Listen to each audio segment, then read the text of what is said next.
சாந்தி. அவ்யக்த சமிகை 23 மே 2025. இன்னைக்கு பாபா குழந்தைகளாகிய நமக்கு என்ன சொல்றாருன்னா, इस ईश्वरीय सेवा में बड़े से बड़ा पुण्य है पवित्रता का दान देना. இந்த ஈஸ்வரிய சேவையில் மிகப்பெரிய புண்ணியம் என்னவென்றால் தூய்மையின் தானம் கொடுப்பதாகும். தூய்மை எப்படி தானம் கொடுக்கறது? இது ஏதோ ஒரு அழியக்கூடிய பொருள் இல்லையே, நாம கையால் எடுத்தோம் இன்னொருத்தர் கொடுத்தோன்னு சொல்லக்கூடிய விஷயம் அல்ல. பவித்ர பனுனா और बनाना ही புண்ணிய ஆத்மா பனுனா है. அப்ப பாபா என்ன புரிய வைக்கிறார்னா, நாம் தூய்மையாகி அதை போன்று மற்றவர்களையும் தூய்மையாக ஆக்குவது. அதாவது தூய்மை ஆகிறது எப்படின்னு கூடிய வழியை அவங்களுக்கு காட்டணும். அந்த விதியை அவர்களுக்கு நாம சொல்லித்தரோம். எனவே தூய்மையாகி மற்றும் பிறரையும் தூய்மையாக ஆக்குவதுதான் புண்ணிய ஆத்மா ஆவதாகும். क्योंकि किसी आत्मा को आत्मघात महापाप से छुड़ाते हो.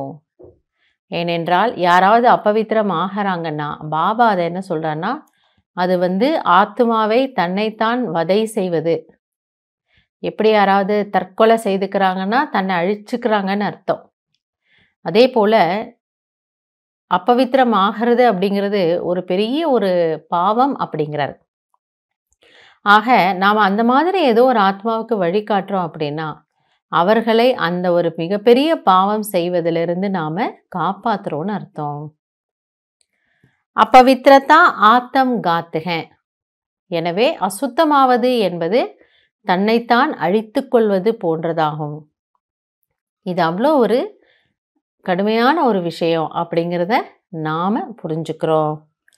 பவித்ரதா ஜீய தானக.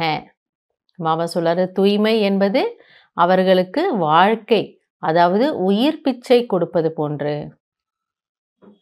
இது ரொம்ப ஒரு பெரிய புண்ணிய காரியம். எப்படி யாராவது ஒரு பேஷண்ட் ஹாஸ்பிட்டல் அட்மிட் ஆகிறாங்க, டாக்டர் அவங்கள காப்பாத்திட்டாருன்னா என்ன சொல்லுவாங்க, கடவுள் போல நீங்க காப்பாத்தினீங்க, அவரை உயிர் பிழைக்க வச்சது இந்த டாக்டர் தான் அப்படின்னு காலமெல்லாம் சொல்லிட்டே இருப்பாங்க. அப்போ அந்த ஒரு உயிரை கொடுத்தவங்களுக்கு எவ்வளோ ஒரு பெரிய புண்ணியம், எவ்வளோ ஒரு ஆசீர்வாதம் எல்லார்கிட்ட இருந்தும் கிடைக்குது. அதே போல் இது ஆத்மாவை காப்பாற்றக்கூடிய ஒரு விஷயம். எனவே இது ஒரு மிகப்பெரிய புண்ணிய கர்மமாகும். கிஸ்கா துக் லேக்கர் சுக் தேனா யஹி சப்சே படே தே படா புண்ணிய கா காம் ஹை.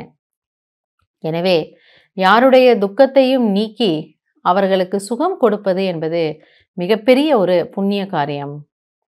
ஆத்மா அசுத்தம் ஆகுது அப்படின்னா அது ஒரு துக்கம் எடுத்துக்குதுன்னு அர்த்தம். ஸோ அதுலேருந்து அந்த ஆத்மாவை காப்பாற்றி ஒரு தூய்மையான மார்க்கத்திற்கான வழி நம்ம காட்டுறோன்னா பாபா சொல்றாரு, இதை விட ஒரு புண்ணிய காரியம் எதுவுமே இல்லை.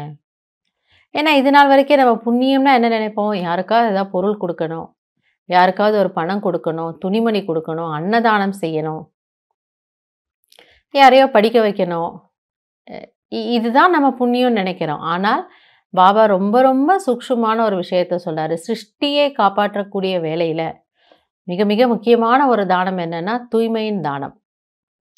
அப்ப அந்த ஒரு அந்த ஒரு பாதையில நம்ம ஒரு ஆத்மாவை வழிநடத்தி கொண்டு வரோம்னா இதை விட ஒரு புண்ணிய காரியம் வேற எதுவுமே இல்லை. ஐசே புண்ணிய கர்த்தே கர்த்தே புண்ணிய ஆத்மா பன் ஜாயங்கே. எனவே இதை போன்ற ஒரு புண்ணிய கர்மம் செய்து கொண்டிருந்தால் நீங்கள் புண்ணிய ஆத்மாவாக ஆகி விடுவீர்கள். ஸோ இந்த ஒரு காரியம் நீங்க அவசியம் செய்யணும் அப்படின்னு பாபா நமக்கு சொல்றாரு. இப்போ எத்தனை பேருக்கு நம்ம இந்த ஒரு பிராமண வாழ்க்கையை பற்றி, பாபாவை பற்றி நம்ம சொல்கிறோம், அவர்களும் இந்த பாவங்கள் செய்கிறதுலேருந்து நம்ம காப்பாற்றுறோம், அவர்களை நல்ல வழிக்கு நம்ம கொண்டு வரோம் அப்படிங்கிறது ரொம்ப ரொம்ப முக்கியமானது. அதில் நம்மால் எந்த ரூபத்தில் நாம் உதவி செய்ய முடியுமோ பாபாவுக்கு அந்த ஒரு உதவி செய்தோன்னா பாபா சொல்கிறார், நீங்கள் புண்ணிய ஆத்மாவாக ஆகலாம்.